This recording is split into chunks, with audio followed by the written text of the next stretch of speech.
What would you say if I told you that there was a film done in basically 1984 that feels like a cross between Nightmare on Elm Street and Inception? Well, that film exists, Dreamscape, and we're going to review it today on Revival Flicks, where we try to find some old classic films and review them with today's perspective, and maybe find out if it's worth watching nowadays. Since I hear a lot of complaining saying that new productions aren't as good as the old ones and so on. I actually don't share that point of view, but anyway, it's out there, and let's get into it. So, Dreamscape. So this film actually appeared in my feed. I think it was in Plex, maybe, and it was totally random. But I actually began to watch it because I'm a huge fan of Dennis Quaid. So it's Dennis Quaid, very very young, 1984, and so then I went to check out like IMDb, where I normally gather my data and check out what other films the crew had done and so on. So let's begin with the broad data. So in IMDb, it had actually an okay rating, 6.3. So that was already exciting. Budget 6 million to produce it, and revenue was 12 million. So it was actually successful. And about the crew, so it's a director called Joseph Ruben. I wasn't familiar with him, but I was familiar actually with one, actually two of his movies. So The Stepfather, I watched it. I thought it was good. And Money Train, I actually checked that out on IMDb. For those that don't remember, is with Wesley Snipes, Woody Harrelson, and Jennifer Lopez. Anyway, it had such a low rating in IMDb. I was actually surprised. So 5.7. That was kind of funny. But it actually had other also known films, such as The Good Son, which is with Macaulay Culkin, and also Sleeping with the Enemy. Those ones I didn't watch. So the writers. So now we're going to actually actually find out about some curious stuff about the writers. So we have David Lohe,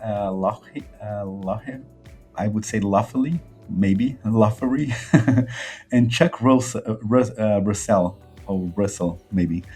Anyway, let's talk about Russell. So he actually is kind of the link between Nightmare on Elm Street and this film.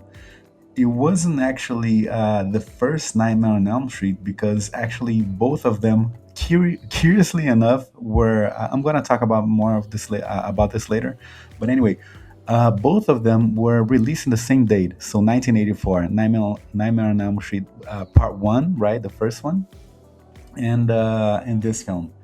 But so this writer Chuck Russell, he actually wrote Nightmare on Elm Street Part Three, Dream Warriors. I didn't like that one so much, but I did love, like the first one and the second one, from Wes Craven. I actually reviewed a Wes Craven film, a very, very old Wes Craven film here, that it does actually have its main storyline based on dreams. Not well, yeah, I would say, yeah, okay, you could say that.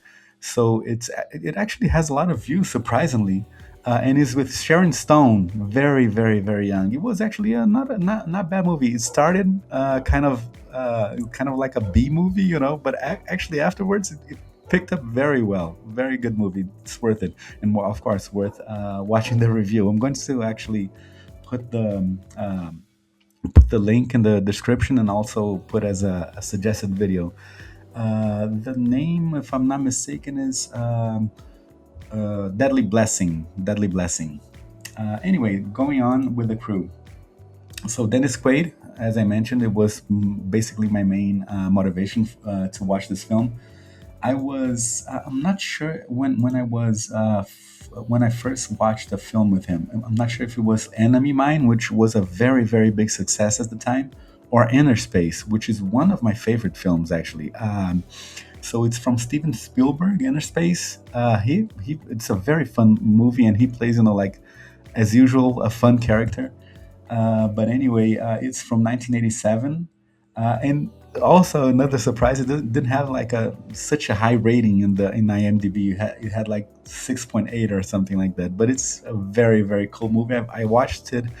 I would say last year, and with like I had a stepdaughter at the time and so on, two stepdaughters, and they loved it. I mean, even after like so much time had passed by, and and also everything changed, in terms of media and the expectations and so on. But they enjoyed very much this film. It's a cool film. Then we have Christopher Plummer, which I guess everyone knows at the time. Very old school and senior actor, very good actor.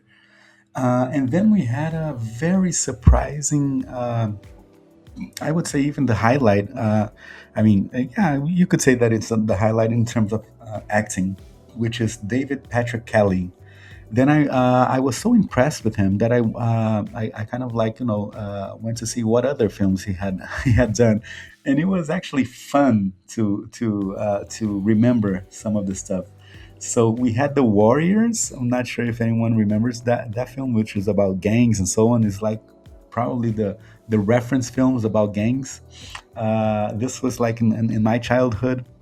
The older guys, they simply loved this film because there was the spirit, where I grew up, the spirit that, oh, we're gonna hang out and on the street and whatever, and they did, hang out a lot in the street. They did a lot of a lot of mess stuff, as any teenager does and so on. But they had this, I don't know, romantic view, about gangs. Anyway, it was a good film.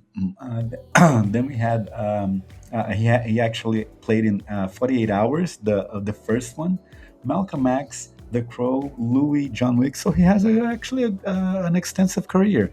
I mean, at first when I watched his film, I wasn't really familiar with his face, but going back, like to the films that he had done, I can actually recall some of his work. Anyway, let's get into the review about the film itself.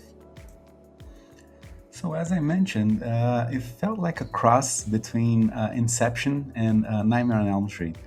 And that was actually very, very curious because I mean, this film was released in 1984, as I mentioned already. So it was in the same release date as Nightmare on Elm Street. So it couldn't be like it couldn't serve as like an inspiration and so on. I even kind of kind of researched this in LLMs, GPT, and whatever. I'm gonna talk more about that actually afterwards. But anyway, it didn't have any connection. Maybe Inception, but it's not like public. It's not like publicly known, But you could see maybe some core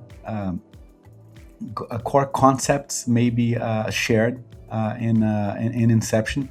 But of course, you can expect like a totally different, a totally different production design, right? I mean, Inception was marvelous. I'm a big Nolan fan, so I'm suspicious here. But anyway, uh, you could see this being maybe an inception of Inception, right?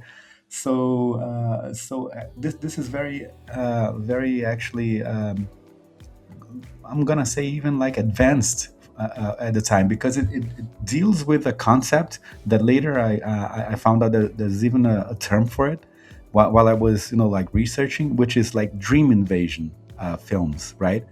So while I was researching, I actually, not normally I do this, but sometimes I do this when there's like a concept that stands out and I'm not really familiar with the term. I'm going to actually ask GPT, like to list, like the first movies, right, that had that concept in mind. I did that with Irreversible, which is a film that I reviewed here also, which has that kind of script that it tells the story like backwards, right? And then I landed on a film that it was it was a legitimate gem, which is hidden gem. I mean, which is Happy End. I'm also going to leave this the link in the description because this one is really really worth it. It was so surprising from 1967. So the goal of these researches that I do with these terms is like to find out, like the first films that explored, these concepts, to see not only if they were well done or badly done and so on, but like how that concept, like how that concept came to be, and how innovative it was, how groundbreaking it was. That's something that it really interests me. But anyway, I did a research about, like dream invasion films, and curiously enough, oddly enough, there weren't many films done before the 1980s about, like dreams as a core of the backstory and so on. This is really surprising. And also, the film that I just mentioned, from Wes Craven, which was kind of like the groundwork for Nightmare on Elm Street with Sharon Stone, that deadly blessing. He wasn't listed in the GPT research. That was kind of funny. So these, Nightmare on Elm Street, Dreamscape, these were kind of like the initial ones, that really dealt with dream invasion. This was cool to learn. This was very cool to learn. Anyway, going on. So we have Dennis Quaid in a very early stage in his career, but he was already so talented and so charismatic. Very, very good. Then, as I mentioned, also David Patrick Kelly, which played Tommy in the film. I'm not gonna say what his role was, but watch out for this guy. I thought he was very, very sharp on this character. And then we had like what was interesting was that we had Christopher Plummer, and we had also another senior actors, playing in. So it was funny to see how the contrast between the acting styles of both generations kind of like played out, together. So you can see like Christopher Plummer, acting in the style that 1970s or 1960s films, the actors do, So, and then we had like the new actors like Dennis Quaid, or even David Patrick Kelly, really playing, playing like in a more modern style. So that contrast was something that caught my attention. That was cool to see. Kind of like handing on, like the the stick and so on. It was cool. So. So then we had, probably not done on purpose, of course, but just, like just a side note there. And then we had, going back to the core concept, right, with the dream invasion and the Inception similarity, right?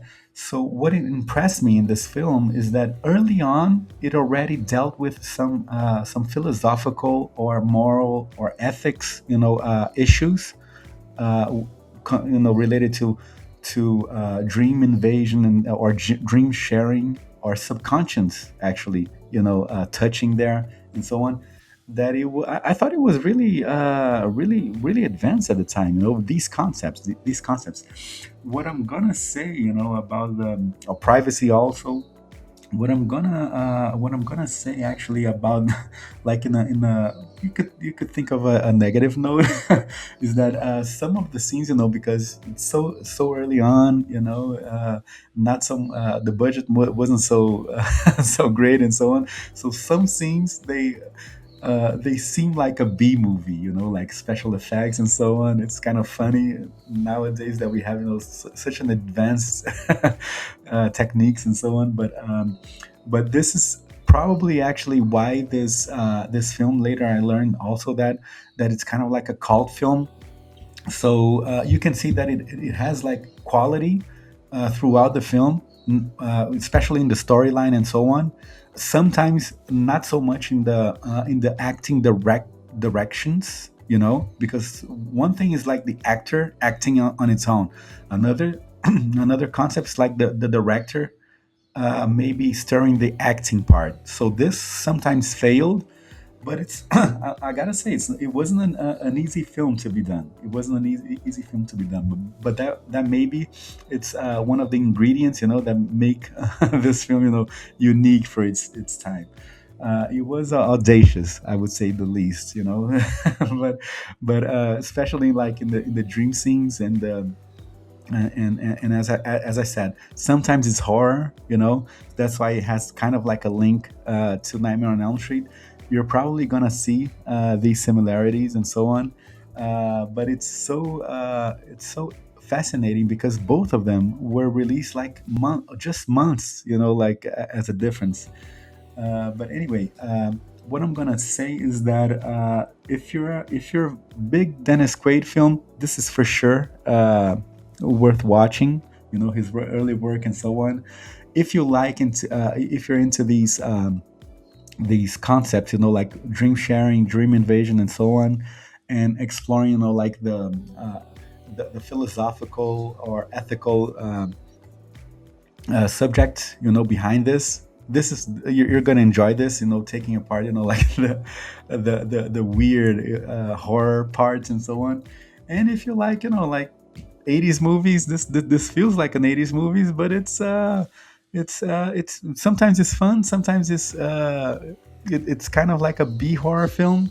If you're into that, I think you're gonna enjoy this. So it's totally worth it. And again, just to remind everyone, one of the reasons that I do this channel is also to encourage people to open their own channels and also suggest, films that may be forgotten out there, or they didn't receive their adequate value at the time. And maybe we have another point of view today with modern concepts and so on. And I'll see you in the next time.